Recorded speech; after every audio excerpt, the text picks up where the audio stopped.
Te bénissant, Père de gloire, Yahushua, le Saint-Esprit, nous te bénissons en cet après-midi pour le privilège qui est le nôtre de pouvoir décortiquer la parole de Dieu. C'est un privilège, c'est une grâce, oui, et nous te sommes reconnaissants, nous sommes bien heureux d'être autour de ta parole, car l'homme ne vivra pas que de pain seulement, il ne vivra pas que des choses de ce monde.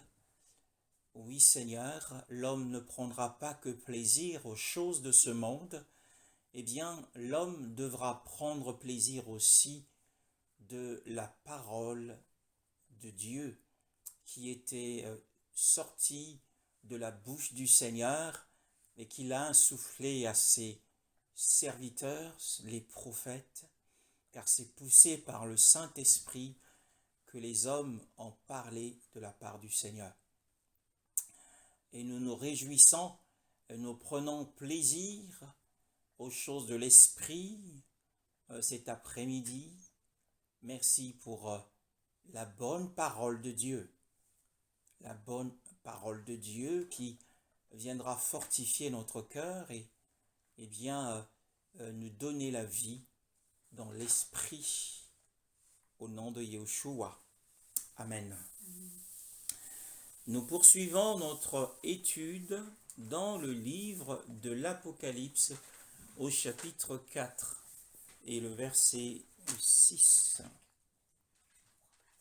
Chapitre 4, le verset 6. Oui, pour la lecture. Amen. Amen. Devant le trône, il y a aussi une mer de verre qui a la transparence du cristal. Au milieu et autour du trône se tiennent 4 êtres vivants couverts d'yeux, devant, derrière. Le premier être vivant ressemble à un lion, le deuxième à un taureau, le troisième le visage d'un homme et le quatrième ressemble à un aigle en plein vol. Les 4 êtres vivants ont chacun 6 ailes. Ils sont couverts de yeux tout autour et à l'intérieur. Ils ne cessent de dire jour et nuit, Saint, Saint, Saint est le Seigneur, Dieu le Tout-Puissant, celui qui était, qui est et qui vient. Amen. Amen. La Bible nous parle dans ces passages, 3 passages de ce chapitre 4 de l'Apocalypse, de la scène qui se produit devant le trône. La Bible nous parle et devant le trône, quoique l'apôtre Jean n'ait pas fait mention de la qualité de ce trône. En revanche, le prophète Ézéchiel, dans les visions de Dieu, nous dira que le trône sur lequel était assis Elohim était de pierre de saphir. Le saphir est une pierre précieuse qui a différentes couleurs.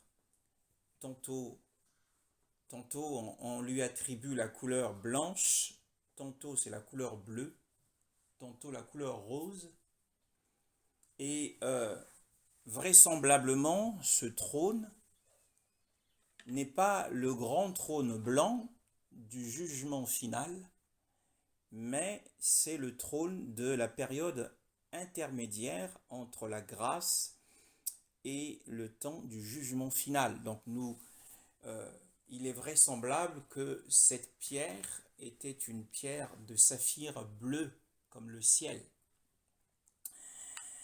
Et devant ce trône majestueux, assurément élevé, il y avait un océan, une mer, ou une mer de verre. Or, nous savons que le verre est un objet solide, et la Bible dit que ce verre était transparent comme du cristal. Ce qui signifie que cette eau était tellement transparente qu'on y voyait tout au fond. Et dans ce passage de la parole de Dieu, l'apôtre Jean ne fait pas mention des êtres vivants qui peuplent les mers ou les eaux des océans ou les eaux des mers. Mais la Bible nous dit que c'était une mer de verre, donc une mer en état solide, qui représente en réalité les océans de la terre.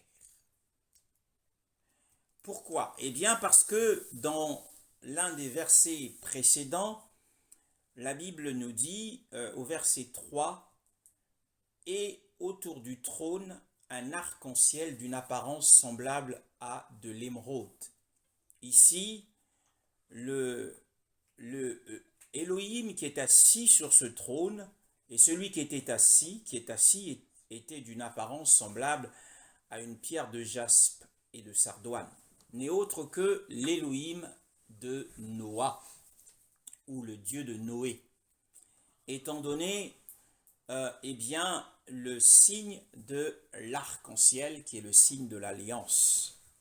Et nous savons tous que ce signe de l'alliance, dans Genèse chapitre 9, intervient après le déluge des eaux.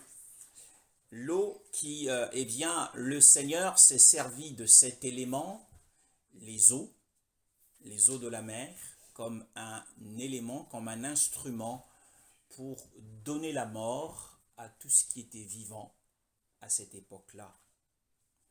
Donc, le premier fléau qui a frappé la terre était le fléau du déluge à travers les eaux des mers et des pluies torrentielles.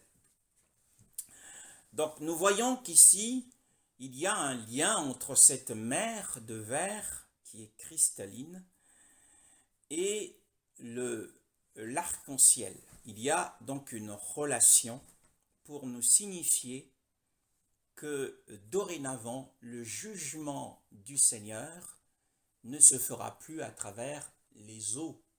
Dieu ne jugera plus les hommes à travers un déluge universel qui renverserait le genre humain. Et que finalement, puisqu'il est de verre, nous voyons précisément au chapitre 15 de ce même livre, chapitre 15, et la Bible nous parle au verset 2. Apocalypse 15, le verset 2. Apocalypse 15, le verset 2, que nous dit la parole du Seigneur. Amen. Amen. Je vis aussi comme une mer de verre mêlée de feu. Ceux qui avaient vaincu la bête, son image et le nombre de son nom étaient debout sur cette mer, tenant des harpes de Dieu. Ils chantaient le cantique de Moïse, le serviteur de Dieu, et les cantiques de l'agneau en disant: Tes œuvres sont grandes et extraordinaires, Seigneur Dieu Tout-Puissant. Tes voies sont justes et véritables, Roi des nations. Amen. Amen. Roi des nations. Alors, nous voyons qu'à partir du verset 2, qui est le verset qui nous intéresse, outre le fait qu'il y a eu un cantique qui a été chanté, le cantique de Moshe, eh bien on y retrouve cette mer de verre, mais cette fois-ci, cette mer de verre était mêlée de feu. Donc en fait, on rentre dans un changement d'éléments. Les océans que nous voyons aujourd'hui deviendront, eh bien, dans la période finale du jugement de Dieu, le Seigneur transformera les océans et les mers que nous apprécions, qui sont des zones de liberté, où les bateaux naviguent, où les hommes s'y complaisent, eh bien, les mers et les océans deviendront, dans la période finale du jugement divin, sera transformé en lac de feu. Et ces mers et ces océans qui deviendront le lac de feu où seront jetés tous les impénitents, tous les inconvertis, et aussi Satan, les démons et l'antéchrist, le faux prophète. Donc nous revenons dans Apocalypse chapitre 4, le verset 6. Ce qui est étonnant, c'est que dans cette mer, l'apôtre Jean ne voit pas les peuples qui habitent les grandes eaux, c'est-à-dire les poissons et d'autres créatures. Il ne les voit pas. Et toujours au verset 6 d'Apocalypse 4, la Bible nous dit « Et au milieu du trône, et autour du trône ». Que nous inspire cette expression « au milieu du trône » ? Pourtant, la Bible ne parle d'un seul trône ici. La Bible ne fait mention que d'un seul trône. Comment peut-il y avoir quelque chose au milieu du trône alors que ce trône, quelqu'un y est assis? Au milieu du trône, dans la partie centrale du trône. S'il y a une partie centrale du trône, dans la logique humaine, ce qui signifie que ce trône s'est départagé en deux. Mais il n'en est rien. Ce trône n'est pas départagé en deux, c'est un seul trône unique. Mais en réalité, c'est au milieu, en dessous, au milieu et sous le trône. Et autour du trône, il y avait 4 êtres vivants, remplis des yeux, devant et derrière. Je demande de bien suivre cet enseignement. Ça pourrait être, vous risquerez de perdre le fil de la pensée de l'esprit. Donc en réalité, c'est dans la partie centrale sous le trône, en dessous du trône, il y avait 4 êtres vivants. Et nous savons que le chiffre 4, c'est le chiffre de la création. Le chiffre 4 dans la parole de Dieu, c'est le chiffre de la création. Et ces créatures étaient remplies des yeux la Bible nous dit dans ce passage, dans 2 directions. Dans la direction devant et la direction derrière. Devant et derrière. Donc en sorte que s'il marchait devant, il pouvait aussi voir ce qui se passait derrière. Or nous savons que devant c'est le futur et derrière c'est le passé. Et le premier être vivant ressemble à un lion. Le second être vivant ressemble à un veau. Et le troisième être vivant a la face comme un être humain. Et le quatrième être vivant ressemble à un aigle qui vole. Donc nous avons dit que le chiffre 4, c'est le chiffre de la création. Donc en réalité, les 4 êtres vivants, ce sont les représentants de toute la création terrestre. Ce sont les représentants de la création, tout comme les 24 anciens sont les représentants des anges. Ce sont les dominations et les autorités dont parle l'apôtre Paul, qui désirent plonger leur regard sur la mesure de la grâce que le Seigneur a répandue sur l'Église, l'infinie sagesse de l'Église dans lesquelles les dominations et les autorités désirent plonger leur regard. Cela est écrit dans les épîtres de l'apôtre Paul. Ce sont les dominations et les autorités dans les cieux. les 24 vieillards sont encore une fois les représentants des anges qui participent, eux, ils participent au gouvernement du Père, parce qu'ils sont couronnés et ils sont assis sur des trônes. Mais les 4 êtres vivants ne sont ni assis sur les trônes, ils ne sont ni couronnés, mais ils venaient, selon le témoignage de l'apôtre Jean, ils venaient dans la partie centrale, en dessous du trône, et ils étaient autour du trône. Donc ils ont également un lien avec l'arc-en-ciel, puisque l'arc-en-ciel fait le tour du trône, eh bien les 4 êtres vivants également font le tour. C'est la création, c'est l'alliance que le Seigneur a faite avec la création.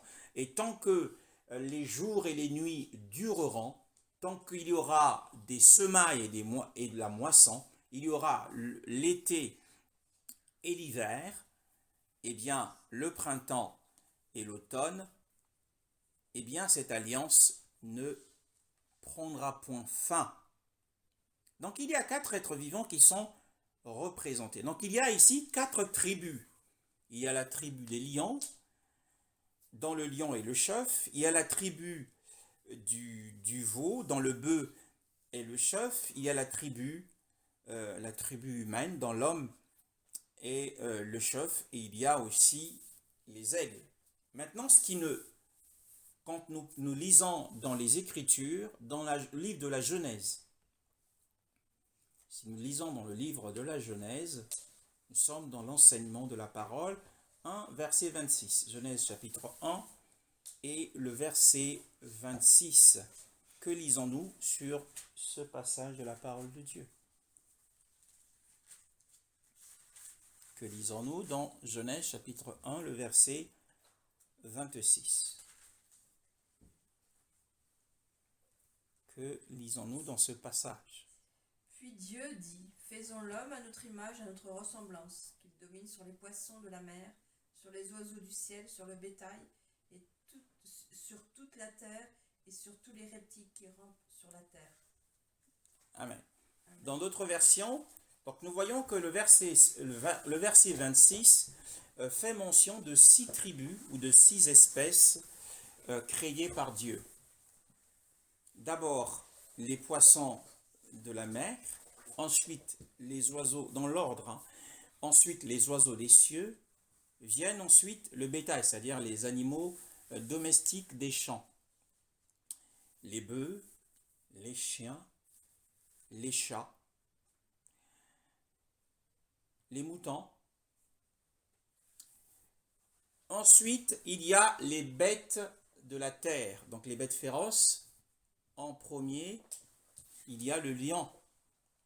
Et il y a les reptiles qui rampent sur la terre. Donc il y a 6 espèces, l'homme compris, 6 espèces à la création. Mais lorsque nous voyons les représentants qui viennent de la partie centrale sous le trône et qui sont autour du trône, il n'y en a que 4. Il n'y a que 4 représentants. Et qui sont-ils? Eh bien, nous avons dit qu'il y avait premièrement le lion, deuxièmement le veau ou le bœuf, troisièmement l'homme et quatrièmement l'aigle, qui est un oiseau.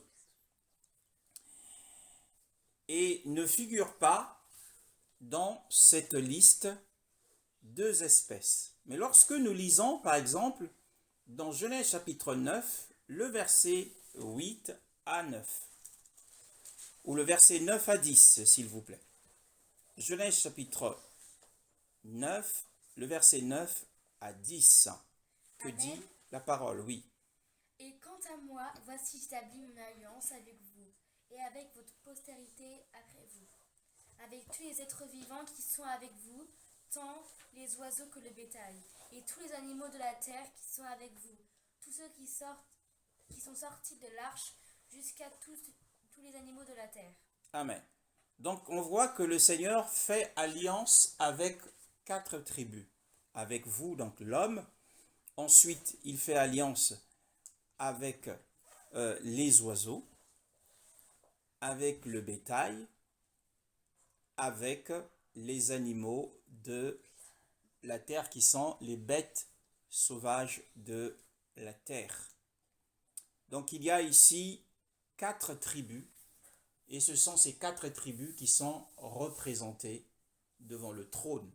N'y figurent pas les poissons, comme dans Genèse chapitre 1, le verset 26, et n'y figurent pas, comme nous avons lu tout à l'heure, les reptiles, parce que à cause de Satan, qui avait pris l'image du serpent, le serpent est sous la malédiction. Et dans cette représentation devant le trône, les poissons ne sont pas mentionnés. Pourquoi? Eh bien parce que lorsque Dieu a jugé le monde, les poissons n'étaient pas jugés. Tous les autres animaux étaient jugés, mais ils étaient encore dans l'eau. Et la deuxième raison, c'est que dans la nouvelle terre et dans les nouveaux cieux, il n'y aura plus de mer, il n'y aura plus d'océan. Les Écritures le disent, lisant dans Apocalypse. Vous qui aimez la mer, dans la nouvelle terre, il n'y en aura plus. Que disent les Écritures? Le verset, chapitre 21 d'Apocalypse, le verset 1. Donc, les 4 êtres vivants qui sont devant le trône représentent les 4 espèces de créatures qui ont été rachetées par le sang de Yeshua. C'est eux qui vont figurer dans le royaume millénaire et aussi dans la nouvelle terre et les nouveaux cieux. Donc si vous avez perdu un chien, tenez-vous tranquille, il fait partie de la création qui a été rachetée et vous retrouverez votre chien dans le royaume millénaire et dans la nouvelle terre et les nouveaux cieux. Apocalypse chapitre 21, le verset 1. Puis je vis un nouveau ciel, une nouvelle terre, car le premier ciel et la première terre avaient disparu, et la mer n'existait plus. Voilà, donc la mer n'existera plus, et c'est pour cette raison que dans la classification des tribus qui se tiennent devant le Seigneur, il n'y a pas un représentant des poissons, et il n'y a pas de représentant des reptiles, qui est le serpent, tout simplement à cause du jugement qui est éternel sur Satan, qui est appelé le serpent ancien. Donc c'est une alliance,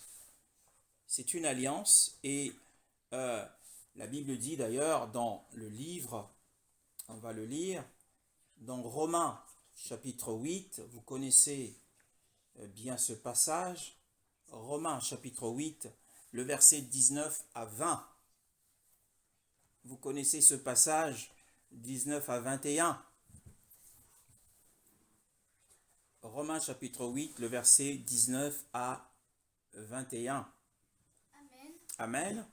De fait, la création attend avec un ardent désir la révélation des fils de Dieu. En effet, la création a été soumise à l'inconsistance,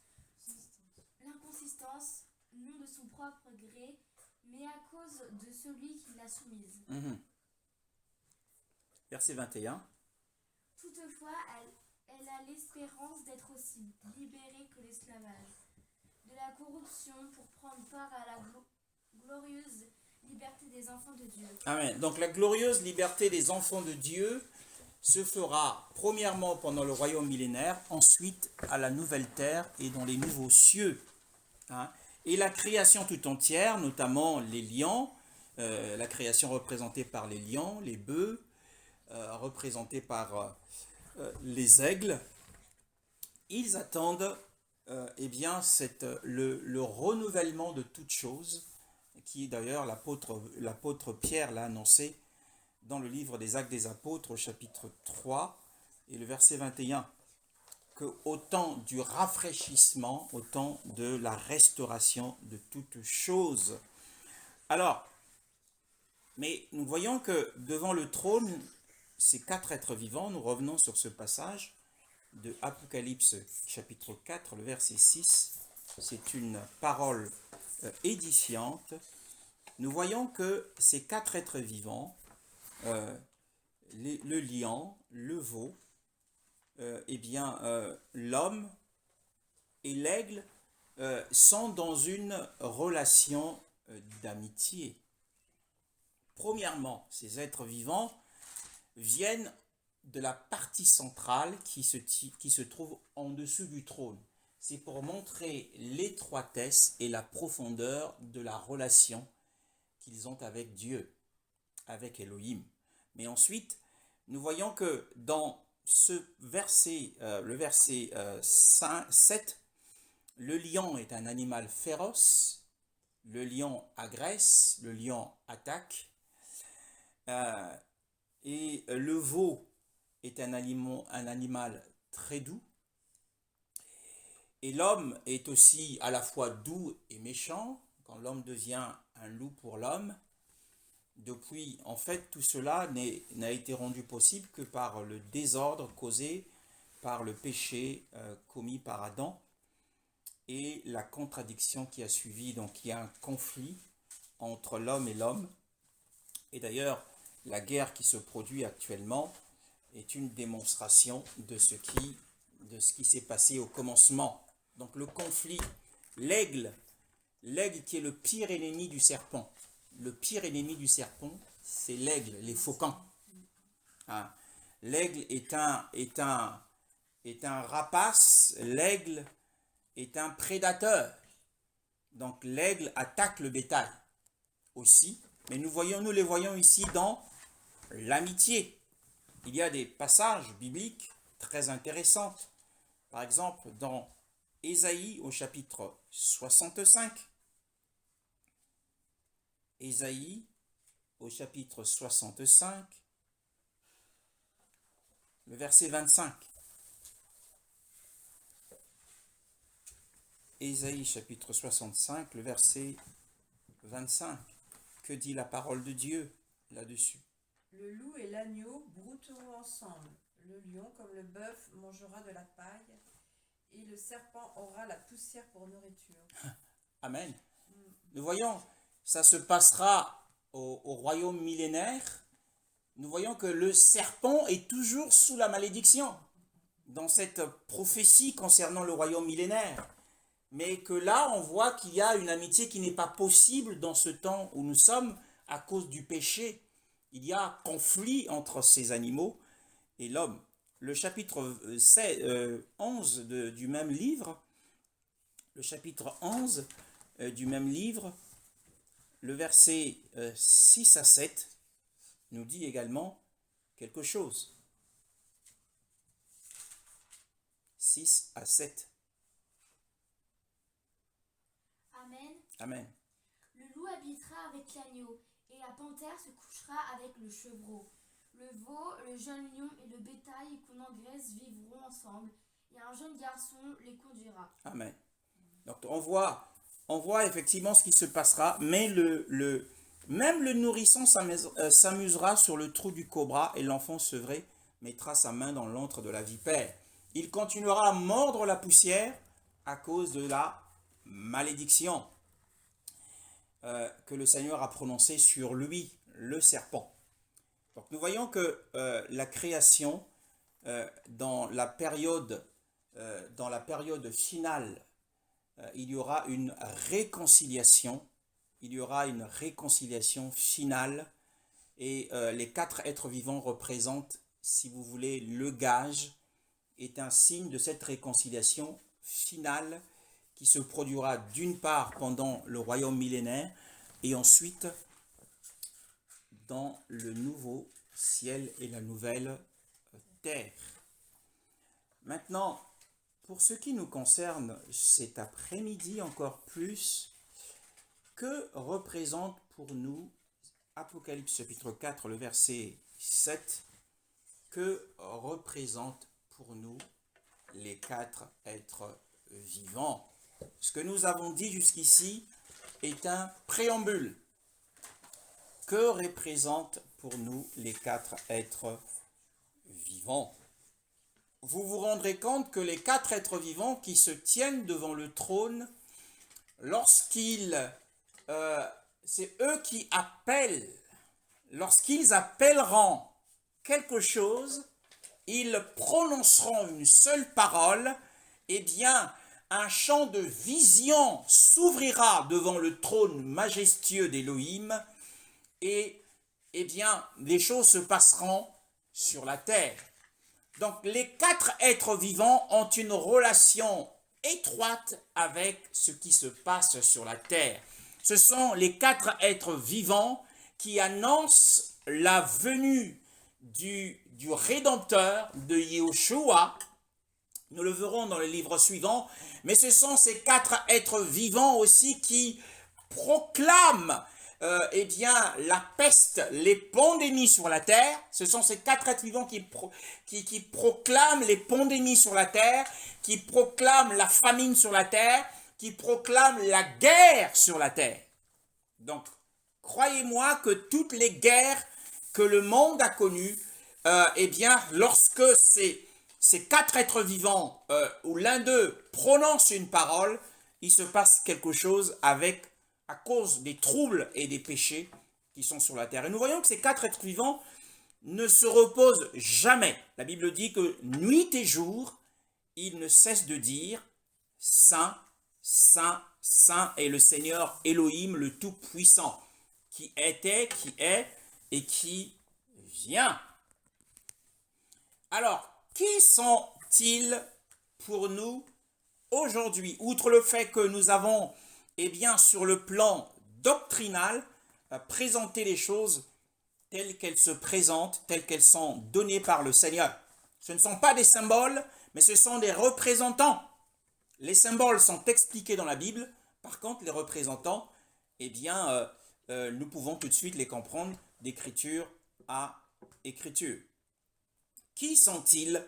Qui sont les 4 êtres vivants? Nous avons dit que 4, c'est le chiffre de la terre, et que ce sont des créatures terrestres, puisque nous voyons les figures qu'elles prennent.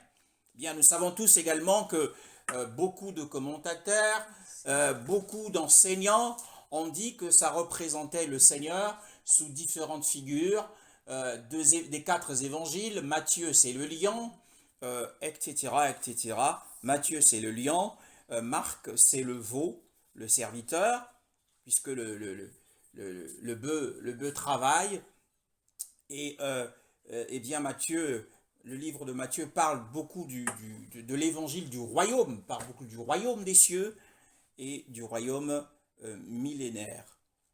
Et aussi, eh bien, que Luc, c'est le fils de l'homme, c'est l'homme. Hein. Il est beaucoup fait mention de la question du fils de l'homme. Et le 4e, qui ressemble à un aigle qui vole, eh bien, puisque l'aigle a un regard perçant, il perce au loin, il fixe le soleil, il voit des choses très élevées de si loin, et ça fait allusion à l'évangile de Jean par la hauteur de son évangile, les profondeurs, puisqu'il commence son évangile en disant « Au commencement était Dieu ». Et Dieu, au commencement était la parole, et la parole était avec Dieu, et la parole était Dieu. Alors, au-delà de cela, au-delà de cette connaissance que vous avez tous, mais il y a des choses dans les Écritures. Par exemple, dans Ézéchiel, dans le livre des prophètes, nous allons dans le livre d'Ézéchiel, au chapitre 1. Le chapitre 1, premièrement, le verset, chapitre 1, le verset 6, que nous dit la parole au sujet du verset 6. Chacun d'eux avait 4 visages et 4 ailes. Chacun d'eux avait 4 visages et 4 ailes. Et de qui parle-t-on ici? Eh bien, ici, le Ézéchiel nous parle, le verset 5, nous dit quoi, ma sœur? Au centre encore, quelque chose ressemblait à 4 êtres vivants. Voilà. Donc, le prophète Ézéchiel a également reçu des visions sur 4 êtres vivants. Et il dit que chaque être vivant avait 4 ailes. Par contre, lorsque nous revenons dans le livre de l'Apocalypse, chapitre 4, le verset 7, nous avons d'ailleurs parlé de ces êtres. Le verset 8, que dit la parole au sujet du verset 8?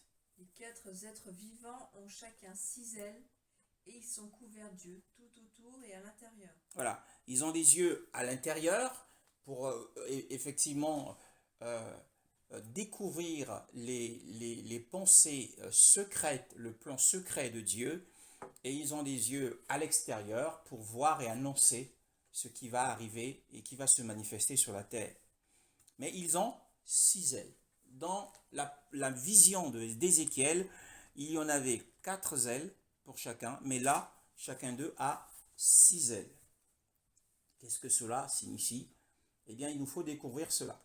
Eh bien, lorsque nous lisons le livre d'Ésaïe au chapitre 6, nous parle également d'autres êtres. Le verset 2, Ésaïe chapitre 6, le verset 2, que nous dit la parole là-dessus. Ésaïe chapitre 6, le verset 2. Des séraphins se tenaient au-dessus de lui. Ils avaient chacun 6 ailes, 2 dont ils se couvraient le visage, 2 dont ils se couvraient les pieds, et 2 dont ils se servaient pour voler. Alors, donc nous voyons ici que les séraphins, d'autres types d'êtres, avaient 6 ailes. Et dans la vision d'Ézéchiel, les êtres vivants en avaient 4. Et dans la vision de l'apôtre Jean, les êtres vivants en avaient 6. Donc nous comprenons que, eh bien, les êtres vivants d'Apocalypse 4, le verset 8, sont une combinaison des séraphins et des êtres d'Ézéchiel. Donc on va retrouver les 6 ici. Donc il y a 2 ailes en plus et il nous faudra comprendre ce que signifie tout ceci. Premièrement, revenons dans le livre et nous avons vu que, on ne l'a pas vu, je vais le lire sans doute rapidement dans cet enseignement, qu'on ne perde pas le fil des idées. Ésaïe chapitre 6, le verset 2. Et celui-ci appelait celui-là en disant Saint, Saint, Saint. Et Yahweh, Tsebaoth, toute la terre est pleine de sa gloire. Et dans Apocalypse également, il chante le même chant en proclamant la sainteté d'Élohim. Donc ils ont les mêmes paroles.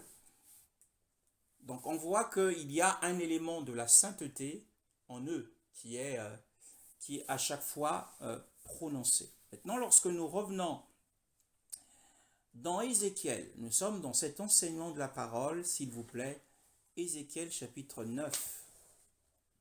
Ézéchiel chapitre 9. Et là, la parole nous dit quelque chose. Ézéchiel chapitre 9, le verset 3. Ézéchiel chapitre 9, le verset 3. Que dit la parole de Dieu? Alors la gloire de Dieu d'Israël, s'est élevée au-dessus du chérubin sur lequel elle était et s'est dirigée vers le seuil du temple. On nous dit ici que la gloire d'Élohim d'Israël s'éleva du chérubin sur lequel elle était vers le seuil de la maison.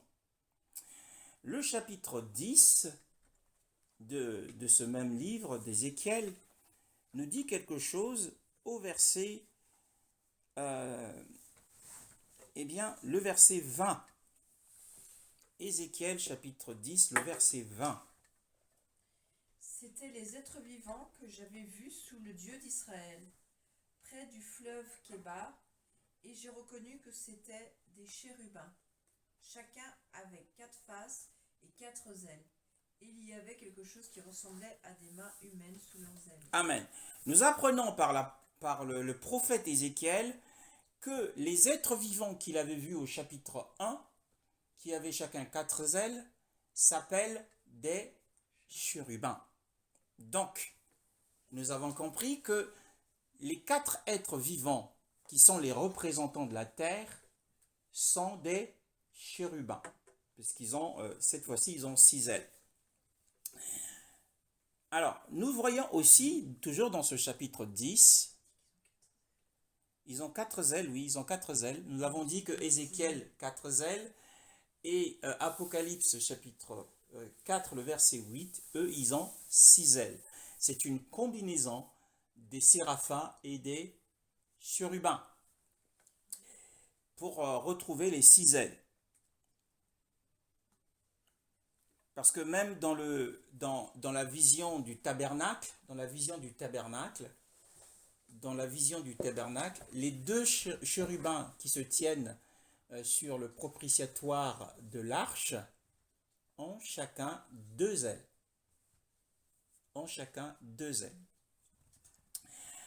Alors, dans le chapitre 9, nous avons lu que la gloire de Dieu s'était élevée au-dessus des chérubins.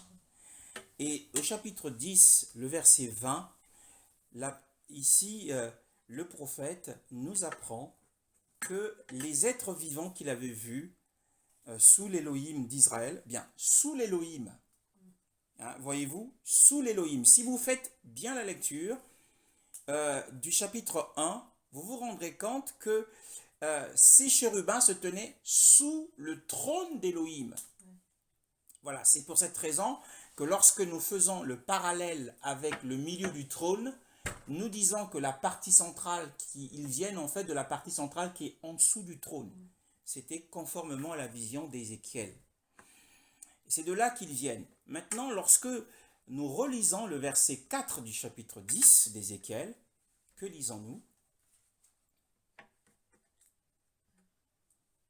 La gloire de l'Éternel s'est élevée au-dessus du chérubin et s'est dirigée vers le seuil du temple.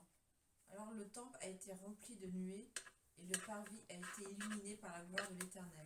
Alors, nous voyons aussi que la gloire de Yahweh s'est élevée au-dessus des chérubins, encore une fois. Déjà, il l'a vu au chapitre 9, et il le voit encore maintenant. Maintenant, lisons Hébreux. Hébreux chapitre 9. Hébreux chapitre 9, le verset 5. Que lisons-nous là-dessus? Dans Hébreux chapitre 9, le verset 5. Prions de bien suivre cet enseignement. Nous avons appris que les êtres vivants qu'Ézéchiel avait vus au commencement, il ne les avait pas nommés, mais au chapitre 10, il dit que ces êtres vivants sont des chérubins. Et que il a vu au chapitre 9 que la gloire d'Élohim s'était élevée au-dessus d'eux, et il l'a aussi redit au chapitre suivant, que le chapitre 10, la gloire s'est élevée au-dessus d'eux pour aller dans le temple, remplir de la nuée le temple de la gloire de la Shekinah. Maintenant, lisons le chapitre 9 des Hébreux, le verset 5. Que lisons-nous là-dessus? Au-dessus de l'arche se trouvaient les glorieux chérubins qui couvraient le propitiatoire de Ah, leur ombre. ça nous parle de l'arche dans le tabernacle. Et au-dessus de l'arche, des chérubins de la gloire. Donc nous voyons à travers ces différents passages que les chérubins sont liés à la gloire de Dieu. Là où il y a la gloire de Dieu, là se trouvent les chérubins. Donc les chérubins sont des créatures vivantes qui expriment, qui signifient, qui indiquent, qui manifestent la gloire de Dieu en eux et sur eux. Les chérubins sont des créatures vivantes, comme ce sont les créatures vivantes que nous avons vues dans le livre d'Apocalypse, qui manifestent sur eux, en eux, la gloire de Dieu. Le livre des Hébreux, l'auteur du livre des Hébreux les appelle les chérubins de la gloire ou des chérubins glorieux, parce qu'ils sont étroitement liés à la gloire de Dieu. Et nous avons dit que les chérubins, ce sont des créatures vivantes. Et les créatures vivantes sont les représentants de la création. Donc, nous avons nos représentants qui sont liés à la gloire de Dieu. Qui sont liés à la gloire de Dieu. Donc, les chérubins expriment la gloire de Dieu. Voyez-vous? Donc, nous, en tant qu'enfants de Dieu, nous devons aussi exprimer la gloire de Dieu.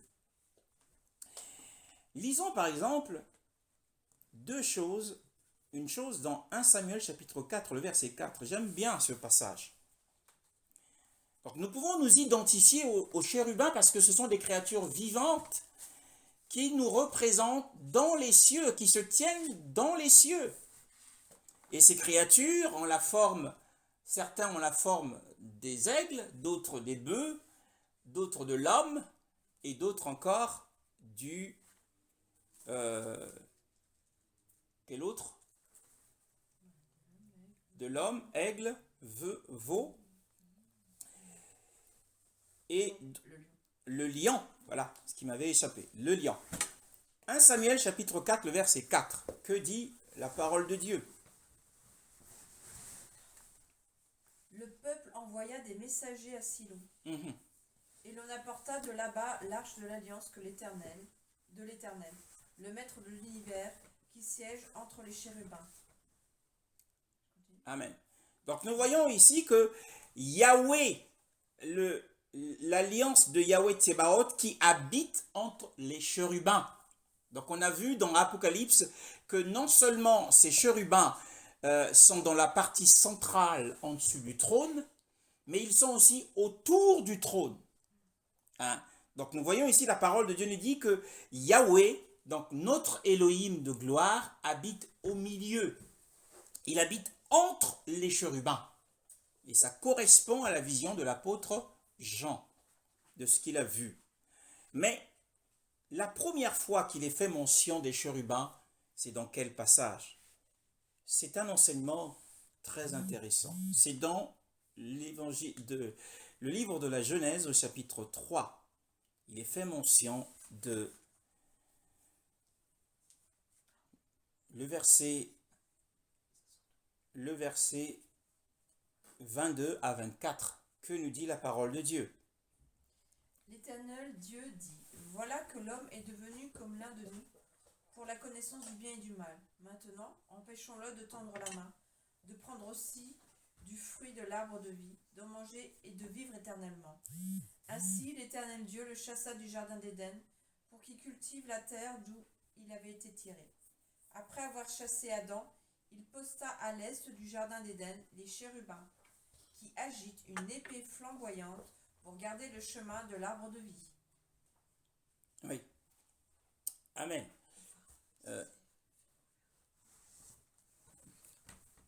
Les Écritures sont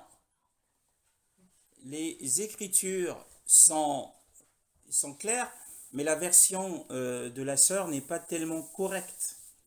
Parce qu'il est écrit, c'est ainsi qu'il chassa l'être humain et il mit à l'oreillon du jardin d'Éden des chérubins et la flamme. Plusieurs chérubins ne peuvent pas porter une seule flamme. Et la flamme de l'épée qui tournait ça et là pour garder le chemin de l'arbre de vie. Alors nous avons vu tout à l'heure le passage précédent, c'est 1 Samuel chapitre 4, le verset 4 qui nous dit que Yahweh Tsevaot, Yahweh des armées, habite entre les chérubins. Or notre Elohim est un Elohim, Dieu est esprit. Donc ici on ne le voit pas, mais cette épée est comme dans le vide en train d'être dans des mouvements de devant, derrière, gauche, droite, pour garder le chemin. Donc la première mention des chérubins, c'est dans Genèse chapitre 3, le verset 24. Hein, la parole de Dieu dans ce passage nous parle des chérubins, ensuite elle nous parle de la flamme, donc le feu, et ensuite elle nous parle de l'épée. Et nous avons compris que les chérubins égalent la gloire de Dieu. Adam a été chassé du lieu de la présence de Dieu et Dieu a posté à l'entrée de ce paradis, à l'entrée de ce lieu où se trouvait l'arbre de vie, puisque le souci du Seigneur, c'était l'arbre de vie, que quelqu'un ne touche à l'arbre de vie, qu'ils n'étendent pas la main pour prendre aussi l'arbre de vie, en manger et vivre éternellement. Alors, Yahweh Elohim chassa du jardin d'Éden pour travailler le sol d'où il avait été pris. C'est ainsi qu'il chassa l'être humain et le mit à l'orient du jardin d'Éden, et il mit à l'orient du jardin d'Éden des chérubins. Donc nous avons premièrement des chérubins qui représentent la gloire de Dieu, puisque nous avons lu dans les différents passages d'Ézéchiel et même du livre des Hébreux que la gloire de Dieu s'élevait d'abord des chérubins pour entrer dans le temple. Hébreux 9, le verset 4, Hébreux 10, le verset 5 nous en parle, selon les textes que nous avons lus tout à l'heure. Et nous voyons ici que les chérubins représentent la gloire de Dieu. Et souvenez-vous, la Bible, le verset 23, nous dit que Yahweh Elohim a chassé Adam du jardin parce qu'il avait commis un péché. Et la Bible nous dit que tous ont péché et sont privés de la gloire de Dieu. Donc la gloire de Dieu a empêché Adam de reprendre le chemin de l'arbre de vie.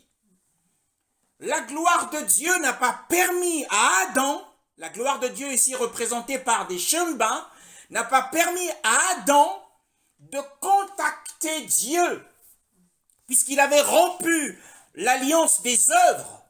Adam avait rompu l'alliance des œuvres. Eh bien, la justice qui s'obtient par les œuvres, cette seule alliance avait un seul commandement. Tu mangeras de tous les arbres du jardin, mais quant à l'arbre qui est au milieu du jardin, l'arbre de la connaissance du bien et du mal, le jour où tu en mangeras, tu mourras. Cette alliance était une alliance. Chaque commandement est une alliance. Chaque promesse que Dieu t'a faite est une alliance. Mais Adam n'avait pas gardé l'alliance, il avait rompu cette alliance. Et parce que cette alliance était rompue, il avait perdu la présence de Dieu. Et entre la présence de Dieu et Adam, il y avait la gloire de Dieu qui l'empêchait, puisque nous avons dit que les chérubins, nous avons vu cela dans les Écritures, les chérubins sont liés à la gloire de Dieu. Et que Dieu habite entre deux chérubins, entre les chérubins. Et la flamme ici, elle n'est pas dans le vide, mais c'est Dieu lui-même qui tient l'épée flamboyante. Donc nous avons trois éléments. Nous avons la gloire de Dieu, mais nous avons aussi le feu, bien-aimés. Que représente le feu? Vous savez ce que c'est que le feu dans la parole de Dieu? Lévitique au chapitre 10. Lévitique au chapitre 10, à partir du premier verset. Et le verset 2. Lévitique chapitre 10, le verset 1 à 2. Les fils d'Aaron, Nadab et Abihu, Oui, prirent chacun un brûle-parfum. Ils mirent du feu et posèrent du parfum dessus. Ils apportèrent devant l'Éternel du feu étranger, ce qu'il ne leur avait pas ordonné. Alors un feu sortit de devant l'Éternel et les brûla. amen. Ils moururent devant l'Éternel. Voilà, ils ont apporté un feu étranger. Quel était ce feu étranger? Parce que généralement, les offrandes qui étaient déposées sur l'autel étaient consumées par le feu divin venant du ciel. Le chapitre 9 le dit, le verset 4, le 24. Car le feu sortit, le verset 23. Moshe et Aaron entrèrent dans la tente d'assignation. Puis ils sortirent, ils bénirent le peuple. Et la gloire de Yahweh apparut à tout le peuple. Car le feu sortit de devant Yahweh et consuma sur l'autel l'holocauste et les graisses. Tout le peuple le vit. Et ils poussèrent des cris de joie et tombèrent sur leurs faces. Alors les fils d'Aaron, au lieu d'avoir la foi et de compter sur la manifestation du feu de Dieu, ont apporté un feu qu'ils avaient attisé eux-mêmes. C'est le feu étranger. Et parce qu'ils n'ont pas honoré la sainteté de Dieu et qu'ils en sont morts. Donc le feu représente la sainteté de Dieu qui consume tout ce qui est impur, tout le langage vulgaire, qui consume le péché en toi. Parce que la Bible nous dit dans Hébreux, chapitre 12, le verset 29, connaissez ce passage. Car notre Elohim est aussi le feu dévorant. Notre Elohim est aussi le feu dévorant. Nous avons dit que les chérubins représentent la gloire de Dieu. Tous ont péché, Adam a péché. Et la gloire de Dieu l'a empêché de contacter la présence de Yahweh. La gloire de Dieu représentée par les chérubins. C'est l'ancienne voie. Et beaucoup de religieux veulent emprunter cette voie. L'ancienne voie pour atteindre la vie. Puisque le paradis, le jardin d'Éden représente le bonheur, représente la justice, représente la vie. Et beaucoup veulent emprunter encore le chemin des œuvres, le chemin de la justice propre. Il y a tellement de religieux dans ce monde. Ils pensent qu'en faisant des choses, ils vont accéder, ils vont avoir la vie dans l'au-delà. Mais ils se trompent parce qu'ils tomberont. Ils tomberont non seulement sur la gloire de Dieu, mais ils tomberont sur le feu. Non seulement le feu, nous avons vu dans ce passage, nous revenons dans le passage de la Genèse. Il y a non seulement le feu, mais il y a aussi quoi? Il y a l'épée, bien-aimée dans le Seigneur. Genèse chapitre 3, le verset 24. Il y a aussi l'épée. Que représente l'épée? Que représente l'épée? Oui, la parole, mais ce n'est pas la parole ici. Oui, la parole, en un mot, c'est la parole, c'est la loi, c'est... Mais que représente l'épée? Le livre des Romains, le chapitre 13. Connaissez ce passage? Romains chapitre 13. Le partir du premier verset jusqu'au verset 4. Romains chapitre 13. Que représente l'épée? Suivons bien cet enseignement. La gloire de Dieu. Bien-aimé, tu dois exprimer la gloire de Dieu.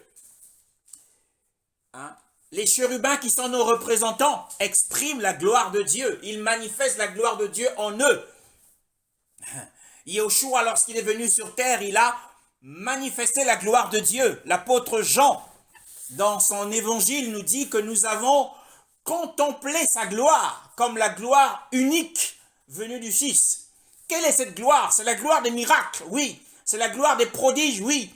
Mais il y avait des événements particuliers qui étaient dans l'esprit de l'apôtre Jean. Lisons d'abord Romains chapitre 13, le verset 1 à 4. Oui, ma sœur. Que chacun se soumette aux autorités qui nous gouvernent, car toute autorité vient de Dieu, et celles qui existent ont été établies par Dieu. C'est pourquoi celui qui s'oppose à l'autorité résiste à l'ordre que Dieu a établi, et ceux qui résistent attireront une condamnation sur eux-mêmes. En effet, on n'a pas à craindre les magistrats quand on fait le bien, mais quand on fait le mal. Veux-tu ne pas avoir à craindre l'autorité? Fais le bien, et tu auras son approbation. Car le magistrat est serviteur de Dieu pour ton bien. Mais si tu fais le mal, sois dans la crainte. En effet, ce n'est pas pour rien qu'il porte l'épée, puisqu'il est serviteur de Dieu pour manifester sa colère en punissant celui qui fait le mal. Amen. Amen. Nous voyons que celui qui porte l'épée, c'est le magistrat. Et le magistrat fait partie de quel ministère? C'est le ministère de la justice. Oui, donc l'épée ici, dans le livre de la Genèse, représente la justice de Dieu qui n'a pas été satisfaite. En réalité, la gloire de Dieu exigeait la sainteté, exigeait la justice, et Adam n'avait pas rempli cette condition ou ces trois conditions de la gloire. Il avait perdu la gloire, il avait perdu la sainteté et il avait perdu la justice. Et il n'y a qu'un seul homme qui a satisfait à la justice de Dieu, qui est l'épée, qui a satisfait à la sainteté de Dieu, qui a satisfait à la gloire de Dieu. Bien-aimé dans le Seigneur. Nous voyons dans le livre de l'Exode, au chapitre 26, Exode chapitre 26, que nous dit la parole de Dieu. Dans Exode chapitre 26. le verset 31, Exode chapitre 26, le verset 31. Tu feras un voile bleu, pourpre et cramoisi, et enfin lin retors. Il sera fait selon l'art du brodeur, et l'on y représentera des chérubins. Tu le fixeras à 4 colonnes d'acacia. Amen. Ouais. On y représentera des chérubins, le voile du temple ou du tabernacle était brodé des chérubins. Or nous avons dit que les chérubins, c'était les chérubins de la gloire. Les chérubins sont liés à la gloire de Dieu, bien-aimés. Qu'est-ce que c'est que la gloire de Dieu? Exode chapitre 24, la gloire de Dieu. Lorsque vous écouterez ce message, sachez que le Seigneur a fait quelque chose de merveilleux. Exode 24. Exode 24, on nous dit quoi? Versets 16 à 17. Sœur Carole, versets 16 à 17. Exode 24. La gloire de l'Éternel reposa sur le mont Sinaï, et la nuée le recouvrit pendant 6 jours. Le 7e jour, l'Éternel appela Moïse du milieu de la nuée. La gloire de l'Éternel avait l'apparence d'un feu dévorant au sommet de la montagne, aux yeux des Israélites. Moïse, Amen. et c'est bon. Tu peux lire le verset 18, oui. C'est très... Moïse pénétra au milieu de la nuée et continua de gravir la montagne. Il resta 40 jours et 40 nuits. Amen. Donc nous voyons ici que la gloire d'Élohim demeura sur la montagne de Sinaï. Et la nuée la couvrit pendant 6 jours. Donc la gloire, c'est la nuée. C'est la nuée. Et au 7e jour, il appela Moshe du milieu de la nuée. Donc de cette gloire. Et qu'on voyait de la gloire de Yahweh, donc la Shekinah, était comme un feu dévorant. Donc il y a 2 aspects à la gloire de Dieu. La gloire d'Élohim a 2 aspects. Le premier aspect, c'est que la gloire d'Élohim, c'est la nuée. C'est la nuée. Et ensuite, la gloire d'Élohim, c'est le feu dévorant. Et Moïse n'entra pas dans la nuée. Donc nous avons dit tout à l'heure que, eh bien, il n'y a qu'un seul homme qui a satisfait à la gloire pour nous permettre de manger le fruit de l'arbre de vie. Parce que à la fois la gloire de Dieu empêchait Adam, pécheur, tous les religieux de reprendre l'ancien chemin, de reprendre l'ancienne voie. Et parce qu'il y avait la flamme, il y avait le feu de la sainteté. On a vu comment le feu de la sainteté a dévoré les fils d'Aaron parce qu'ils étaient pécheurs. Et il y avait aussi l'épée. À quoi sert une épée? L'épée sert à tuer. C'est la guerre. Donc en fait, Yahweh était devenu ennemi de l'homme. Et l'homme était devenu ennemi de Yahweh. Et les exigences de la justice, l'homme ne pouvait pas les satisfaire avec ses propres œuvres, avec sa propre conduite. Beaucoup pensent qu'ils doivent marcher dans la sainteté pour avoir la vie éternelle. Mais la vie éternelle, il y a quelqu'un qui a fait tout le travail à notre place pour que nous l'ayons. Lorsque nous marchons dans notre vie chrétienne, nous ne marchons pas pour aller au paradis. C'est déjà obtenu par l'œuvre de la croix. Nous marchons parce que nous recherchons une patrie qui est le royaume millénaire. Et le royaume millénaire exige que nous ayons une dignité dans la dignité de Yahushua. Ceux qui sont obéissants entreront dans le royaume millénaire. Mais ce n'est pas tous les croyants qui entreront dans le royaume millénaire. Mais le paradis, c'est pour aujourd'hui. Parce que Yahushua a payé le prix. C'est le seul homme.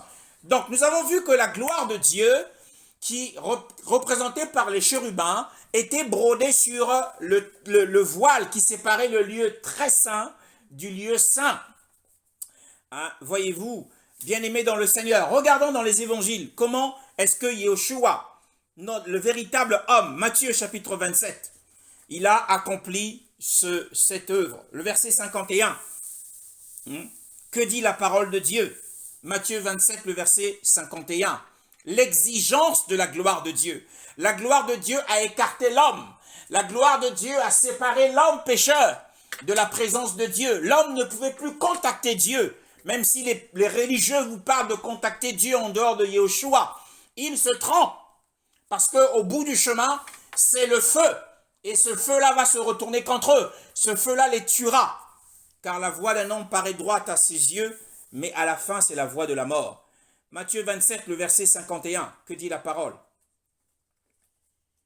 Et voici que le voile du temple se déchira en deux, depuis le haut jusqu'en bas. La terre trembla et les rochers se fendirent. Amen. Donc en réalité, Yeshua, parce qu'il avait satisfait la gloire de Dieu, et on voit que le voile, la porte s'est ouverte pour lui.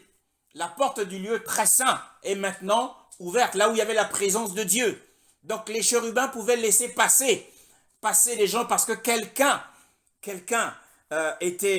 avait satisfait à la gloire de Dieu. C'est Yeshua. Donc le voile, nous avons dit que le voile était brodé des chérubins. Les chérubins sont liés à la gloire de Dieu. Hébreux 9 nous dit que verset 5 appelle les chérubins de la gloire. Bien-aimés dans le Seigneur.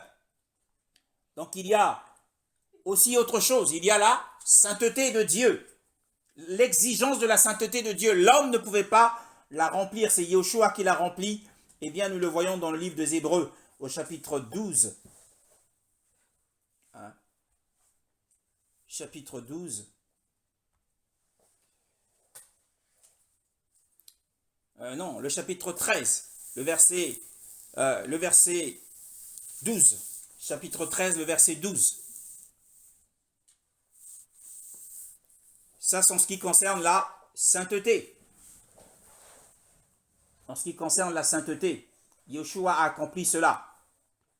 Hébreux 13, le verset 12. Voilà pourquoi Jésus aussi, afin de procurer la sainteté au peuple, au moyen de son propre sang, a souffert à l'extérieur de la ville. Amen. Donc c'est lui qui a satisfait à la sainteté de Dieu. Il a satisfait à la sainteté de Dieu. Il a satisfait à la sainteté de Dieu et aujourd'hui, par le moyen de son sang, nous sommes sanctifiés et donc qualifiés pour entrer dans le lieu très saint. Qualifiés pour porter la gloire, puisque nous avons dit que les chérubins manifestent en eux et sur eux la gloire de Dieu. Et Adam, ce que Adam n'a pas pu atteindre, nous pouvons l'atteindre aujourd'hui grâce à Yeshua, bien-aimé dans le Seigneur. Donc nous pouvons atteindre la sainteté par le moyen du sang. D'ailleurs, le chapitre 10 de ce même livre, chapitre 10 nous dit quelque chose aussi d'intéressant. Le verset, premièrement le verset 10 et ensuite le verset 14.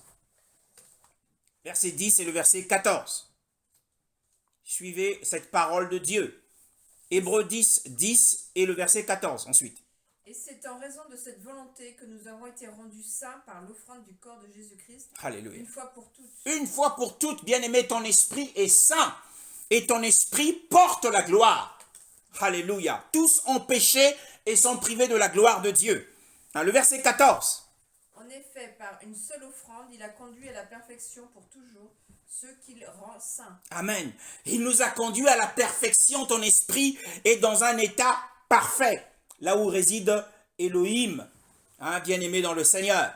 Ce sont des très bonnes nouvelles. Donc, les chérubins qui sont devant le trône, qui sont en dessous du trône, pour signifier la profondeur de la relation qu'ils ont avec le Seigneur. C'est ce niveau que tu dois atteindre, cette profondeur de la relation. 2 Corinthiens chapitre 5, le verset 21, que nous dit la parole de Dieu là-dessus. En connaissant ce passage, il est bien connu. 2 Corinthiens chapitre 5, le verset 21. Donc Yeshua a satisfait à la gloire de Dieu. On a vu le voile du temple se déchirer de haut en bas. C'était bien l'œuvre du Seigneur lui-même pour montrer que, bon, après que le Seigneur ait rendu l'esprit, le voile s'est déchiré. Après qu'il a dit que tout est accompli. Le voile de la gloire des chérubins qui protégeait le lieu très saint. Encore une fois, Aaron avait été mis en garde. Il n'y allait qu'une seule fois par an pour porter les sacrifices pour ses propres péchés et les péchés du peuple. Et il y avait une corde autour de son pied, de sa cheville. Parce que si quelque chose d'inattendu arrivait et qu'il mourait, personne ne pouvait aller le rejoindre. Il fallait le tirer de l'extérieur. Mais le voile s'est déchiré. C'est en Yeshua que nous avons une libre entrée dans le sanctuaire. Le verset 4, nous avons lu le verset 14. Et maintenant, lisons le verset 21. Oui, ma soeur. Sans la présence de Dieu. En effet, celui qui n'a pas connu le péché, il l'a fait devenir péché pour nous, afin qu'en lui nous devenions justice de Dieu. Amen. Donc les exigences de la justice de Dieu, c'est lui qui les a accomplies. Et aujourd'hui, nous sommes tellement justes et que le nouveau chemin qu'il avait ouvert pour nous, mes frères, le nouveau chemin qu'il avait ouvert pour nous, eh bien, nous donne accès au paradis de Dieu, à la présence du Seigneur. Hein?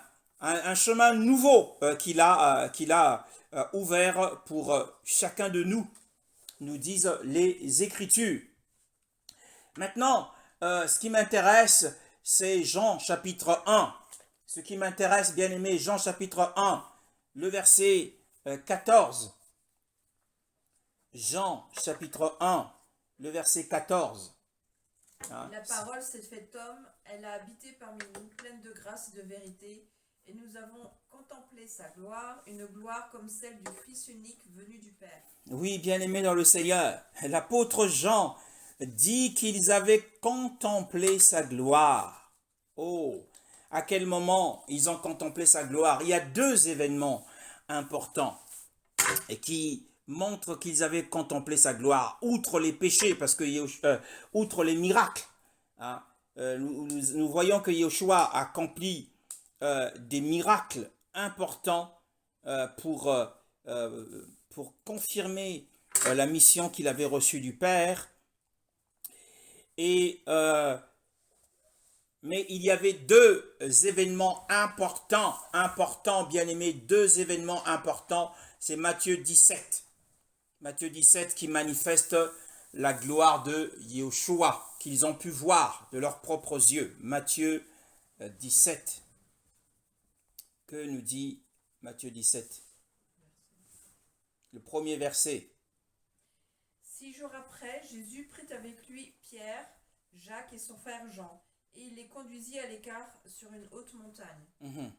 Il fut transfiguré devant eux, son visage resplendit comme le soleil, et ses vêtements devinrent blancs comme la lumière. Et voici que Moïse et Élie leur apparurent. Ils s'entretenaient avec lui. Pierre prit la parole et dit à Jésus, « Seigneur, il est bon que nous soyons ici, si tu le veux. Faisons ici 3 abris, un pour toi, un pour Moïse et un pour Élie. » Comme il parlait encore, une nuée lumineuse les couvrit. De la nuée, une voix fit entendre ces paroles. « Celui-ci est mon fils bien-aimé, qui a toute mon approbation. Écoutez-le. » Amen. Écoutez-le. Amen. Alors, le verset 2 nous dit, il fut transfiguré en leur présence. Son visage resplendit comme le soleil et ses vêtements devinrent blancs comme la lumière. Waouh! Et c'est Matthieu qui rend ce témoignage. Matthieu n'était pas présent ce jour-là. C'est sans doute Pierre ou Jacques ou Jean qui le lui ont relaté plus tard. Ils ont vu cette gloire et la deuxième fois qu'ils ont vu la gloire, c'est à la résurrection. Il y a eu d'autres événements, notamment la pêche miraculeuse. On voit Pierre se prosterner et dit « Éloigne-toi de moi car je suis un homme pécheur ». Il y a le vin qui a été, l'eau qui a été changée en vin. La Bible dit que c'est là que Yeshua manifesta sa gloire. Donc il y a des miracles qui manifestent la gloire de Dieu. Mais on voit que Yeshua ayant tout accompli pour nous aujourd'hui, eh bien les chrétiens peuvent également faire l'expérience. Bien-aimé, ton expérience spirituelle dépend de ta connaissance d'Élohim. La connaissance d'Élohim que tu as est proportionnelle, doit être conforme à ton expérience spirituelle. Oh, magnifique est le Seigneur. Hein? Je connais un frère ancien dans le Seigneur, un frère mature dans le Seigneur, à qui le Seigneur a fait grâce. Il lui a fait grâce le 12, il lui a fait grâce à ce frère le 12 décembre, alors que ce frère, quand il m'expliquait ces choses, eh bien, je n'ai pas arrêté de louer le Seigneur. Ce frère bien-aimé dans le Seigneur, alors qu'il traversait des moments difficiles et qu'il était brisé dans son cœur par une épreuve qu'il avait connue, Et cette nuit-là, ce frère a reçu la grâce de Dieu. Et cette nuit-là, il s'est manifesté quelque chose dans sa vie. Quelque chose s'est manifesté dans sa vie. Et il m'explique que dans son esprit, alors qu'il était allongé dans son lit, dans son esprit, alors qu'il était allongé dans son lit, eh bien, bien-aimé dans le Seigneur, il a ressenti que, eh bien, son esprit a commencé à chauffer en lui. Il devenait brûlant au-dedans de lui. Et à mesure qu'il devenait brûlant, le feu de Dieu est sorti de ses pores, de tous les pores de son corps. Le feu de Dieu est sorti. Il y a eu le rayonnement après le feu. Il y a eu le rayonnement de la lumière. Eh bien, tout son corps fut transfiguré dans la lumière de Dieu. Il m'explique que son corps était transfiguré et que tous les pores avaient libéré des rayonnements de lumière et de feu, comme Yeshua sur le lieu de la transfiguration. Ensuite, il m'explique que, eh bien, il a vu arriver vers lui une couronne d'or. Et sur cette couronne d'or, il y avait une plaque en métal argent, où son nom était gravé dessus. Il a vécu une transfiguration le 12 décembre 2021. Et ce frère me dit, je rends gloire au Seigneur. Et bien aimé dans le Seigneur, cette gloire, quand il explique la gloire, il explique la gloire, que la gloire est partie de son esprit pour se manifester à lui, et son corps tout entier fut transfiguré. Bien-aimé, Yeshua a accompli, il a accompli les mystères, les exigences de la gloire de Dieu, de la sainteté de Dieu et de la justice de Dieu. Donc cette gloire est en toi, elle peut s'exprimer. Et ce frère me dit, eh bien, moi la mort m'est un gain, avec une telle expérience inédite, la mort m'est un gain. Il n'attend que, eh bien, de partir avec le Seigneur. Parce qu'il a vu que Elohim était dans son esprit et qu'il est sorti à travers les pores de son corps. Et il m'explique également que le 21 février de cette année même, bien-aimé 2022, alors qu'il avait subi une attaque de la part de l'ennemi, eh bien des monstres diaboliques de la sorcellerie sont venus le visiter pendant qu'il dormait. Et que pendant qu'il dormait, il s'est réveillé dans la vision qu'il avait vue. Son corps battait la chamade, il a pris autorité, mais son corps battait très fort. Et pendant que son corps battait très fort, nous avons vu que la gloire de Dieu, c'était la nuée. Et la nuée est sortie de tous les pores de son corps. La nuée est sortie, oh magnifique est le Seigneur, qu'il me dit. La nuée est sortie et la nuée l'a complètement enveloppé tout son corps pour le protéger des attaques. Et cette nuée s'est transformée en feu. Oh, je rends gloire à Dieu pour ce précieux frère qui a reçu une grâce. Il est aimé d'un amour particulier du Seigneur. Et vraiment, quand il me raconte cela, je glorifie Dieu pour la vie de ce frère. Nous devons prendre exemple et fortifier notre foi plutôt bien aimée, et de croire que, eh bien, la gloire qui est en nous, la gloire est en toi, mon frère, la gloire est en toi, ma sœur. Eh bien, les chérubins sont là pour s'initier, pour manifester et exprimer la gloire de Dieu, bien aimé dans le Seigneur. Yeshua a été transfiguré, et Jean dit que nous l'avons vu, cette gloire. Mais aujourd'hui, le chrétien peut vivre la transfiguration avant l'enlèvement. C'est une opération du Saint-Esprit de Dieu. Tu peux vivre cela. Dieu peut te faire vivre cela. Et je prie que tu reçoives cette grâce au nom de Yeshua. Et le message, c'est que nous avons des représentants dans les cieux aujourd'hui. Ils ont une relation étroite et ils vivent autour du trône. Et nous avons compris que la gloire de Dieu, c'est la nuée. Et cette nuée est dans ton esprit. Cette nuée est en toi. Et cette gloire aussi est en toi. Tu peux vivre cela au nom de Yeshua. Amen.